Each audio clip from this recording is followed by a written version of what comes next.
दोस्तों, आपको संतोष कुमार शर्मा का प्यार भरा नमस्कार। कैसे हैं आप लोग? हमारे YouTube चैनल मनमीत पर आपका तहे दिल से स्वागत है। दोस्तों, आज मैं आपके लिए मुंशी प्रेमचंद की एक बड़ी ही मशहूर कहानी है ठाकुर का कुआं, वही लेकर के उपस्थित हुआ हूँ। ठाकुर का कुआं जो कहानी है दोस्तों, वो एक ऐसी कहानी है जो भारतीय समाज में जातिवाद और सामाजिक असमानता की समस्या को उजागर करती है। ये कहानी निम्न जाति की एक महिला गंगी के बारे में है। उसका पति बीमार है और पानी के लिए वह गंगी से कहता है कि गंगी पानी पिला दो। गंगी जब पानी लेकर के उसके सामने आती है तो पानी बदबूदार है, वो पीने से मना करता है। अब कहानी में आगे क्या होता है, आइए प्रेमचंद के माध्यम से ही हम लोग जानते हैं। जोखू ने लोटा मुंह से लगाया तो पानी में सख्त बदबू आई। गंगी से बोला, ये कैसा पानी है, हमारे पास के पिया नहीं जाता, गला सूखा जा रहा है और तू है कि सड़ा पानी पिलाए देती है। गंगी प्रतिदिन शाम को पानी भर लिया करती थी। कुआं दूर था, बार बार जाना मुश्किल था। कल वो पानी लाई तो उसमें बदबू बिल्कुल नहीं थी। आज पानी में बदबू कैसी? लोटा नाक से लगाया तो सचमुच बदबू थी। जरूर कोई जानवर कुएं में गिरकर मर गया होगा, मगर दूसरा पानी आए कहां से? ठाकुर के कुएं पर कौन चढ़ने देगा? दूर से लोग डांट बताएंगे। साहू का कुआं गांव के उस सिरे पर है, परंतु वहां भी कौन पानी भरने देगा? कोई तीसरा कुआं गांव में है नहीं। अब जोखू कई दिन से बीमार है। कुछ देर तक तो प्यास रोके चुपचाप पड़ा रहा, फिर बोला, अब तुम्हारे प्यास की राह नहीं जाता, ला थोड़ा सा पानी नाक बंद करके पी लेता हूं। गंगी ने पानी नहीं दिया। खराब पानी पीने से बीमारी बढ़ जाएगी, इतना जानती थी, परंतु इतना नहीं जानती थी कि पानी को उबाल देने से उसकी खराबी जाती रहती है।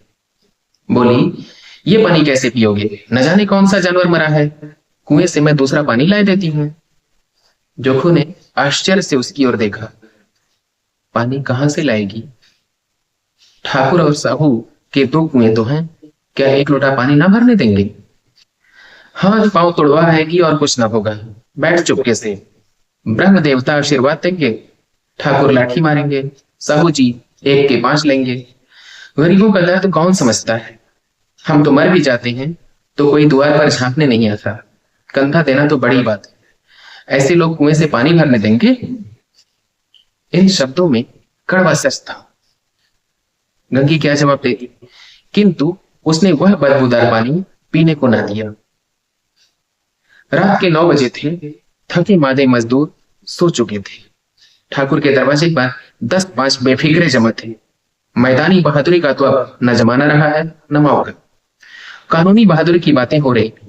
कितनी होशियारी से ठाकुर ने थानेदार को एक खास मुकदमे में रिश्वत दी और साफ निकल गए। कितनी अक्लमंदी से एक मार्के के मुकदमे की नकल ले आए। नाजिर और मोहतमिम सभी कहते थे नकल नहीं मिल सकती, कोई 50 मांगता, कोई 100। यहां बेपैसे कौड़ी नकल उड़ा दी। काम करने का ढंग चाहिए। इसी समय गंगी कुएं से पानी लेने पहुंचे। कुप्पी की धुंधली रोशनी कुएं पर आ रही थी। गंगी जगत की आड़ में बैठी मौके का इंतजार करने लगी। इस कुएं का पानी सारा गांव पीता है, किसी के लिए रोका नहीं, सिर्फ ये बदनसीब नहीं भर सकते। गंगी का विद्रोही दिल रिवाजी पाबंदियों और मजबूरियों पर चोटें करने लगा। हम क्यों नीच हैं और ये लोग क्यों ऊंच हैं? इसलिए कि ये लोग गले में ताका डाल लेते हैं। यहाँ तो जितने हैं एक से एक छठे हैं। चोरी ये करें, जाल फरेब ये करें, झूठे मुकदमे ये करें। अभी इस ठाकुर ने तो उस दिन बेचारे गड़ेरिये की भेड़ चुरा ली थी और बाद में उसको मारकर खा गया। इन्हीं पंडित के घर में तो 12 मास जुआ होता है। यही साहू जी घी में तेल मिलाकर बेचते हैं, काम करा लेते हैं, मजदूरी देते नानी मरती है। किस किस बात में हमसे ऊंचे हैं? हम गली गली चिल्लाते नहीं कि हम लोग ऊंचे हैं ऊंचे हैं। कभी गांव में आ जाती हूँ तो रस भरी आंख से देखने लगते हैं, जैसे सबकी छाती पर सांप लौटने लगता है। परंतु घमंड ये कि हम ऊंचे हैं। कुएं पर किसी के आने की आहट हुई। गंगी की छाती धक धक करने लगी। कहीं देख लें तो गजब हो जाए, एक लाख भी तो नीचे ना पड़े।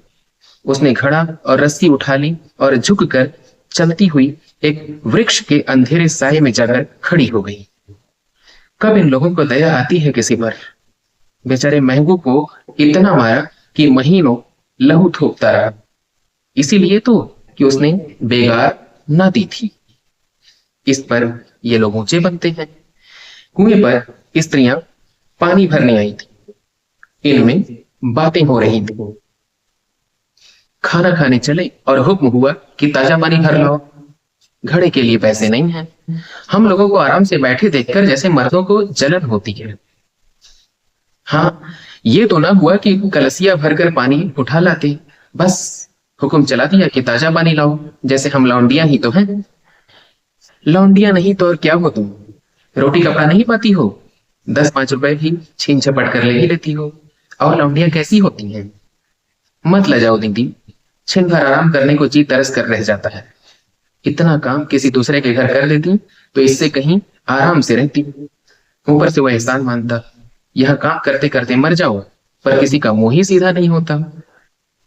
दोनों पानी भरकर चली गई तो गंगी वृक्ष की छाया से निकली और कुएं के जगत के पास आई। बेफिक्रे चले गए थे। ठाकुर भी दरवाजा बंद कर अंदर आंगन में सोने जा रहे थे। गंगी ने क्षणिक सुख की सांस ली। किसी तरह मैदान तो साफ हुआ। अमृत चुरा लाने के लिए जो राजकुमार किसी जमाने में गया था, वो भी शायद इतनी सावधानी के साथ और समझ बूझकर न गया होगा। गंगी दबे पांव कुएं की जगत पर चढ़ी। विजय का ऐसा अनुभव उसे पहले कभी न हुआ था। उसने रस्सी का फंदा घड़े में डाला, दाएं बाएं चौकन्नी दृष्टि से देखा, जैसे कोई सिपाही रात को शत्रु के किले में सुराग कर रहा हो। अगर इस समय वह पकड़ ली गई तो फिर उसके लिए माफी या रियायत की रत्ती भर उम्मीद नहीं। अंत में देवताओं को याद करके उसने कलेजा मजबूत किया और घड़ा कुएं में डाल दिया। घड़े ने पानी में गोता लगाया, बहुत ही आहिस्ता, जरा भी आवाज न हुई। गंगी ने 2-4 हाथ जल्दी जल्दी मारे, घड़ा कुएं के मुंह तक पहुंचा। कोई बड़ा शहजोर पहलवान भी इतनी तेजी से ना खींच सकता था। गंगी झुकी कि घड़े को पकड़कर जगत पर रखे। एकाएक ठाकुर साहब का दरवाजा खुल गया। शेर का मुंह इससे अधिक भयानक ना होता। गंगी के हाथ से रस्सी छूट गई। रस्सी के साथ घड़ा धड़ाम से पानी में गिरा और कई क्षण तक पानी में हिलकोरे की आवाजें सुनाई देती रहीं। ठाकुर कौन है, कौन है पुकारते हुए कुएं की तरफ आ रहे थे और गंगी जगत से कूदकर भागी जा रही थी। घर पहुंचकर देखा कि जो खूह लोटा मुंह से लगाए वही मैला गंदा पानी पी रहा है। दोस्तों, ये कहानी यहीं पे समाप्त होती है।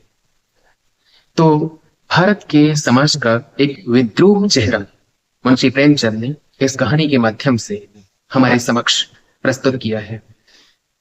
आपको ये कहानी कैसी लगी, अपनी प्रतिक्रिया से हमें अवश्य अवगत कराइएगा दोस्तों। अब अपने दोस्त संतोष कुमार शर्मा को आज्ञा दीजिए। अगली वीडियो में आपसे फिर मुलाकात होगी। तब तक के लिए नमस्कार।